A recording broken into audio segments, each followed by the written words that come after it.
ಬಣ್ಣದ ಬದುಕು ಬಯಸು ನನಗೆ, ನಿನಗಿಂತ ರಂಗು ಇನ್ನೇನಿದೆ.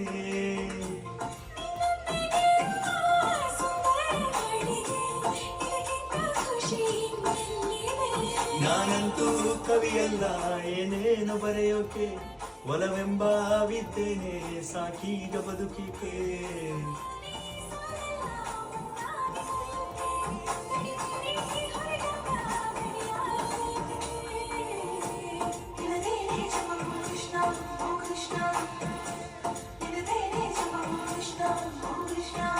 ಏನೋ ಒಂಥರ ಚಂದ ಜೊತೆಯಲ್ಲಿ ನಾವು ಕಳೆಯೋ ಕ್ಷಣ.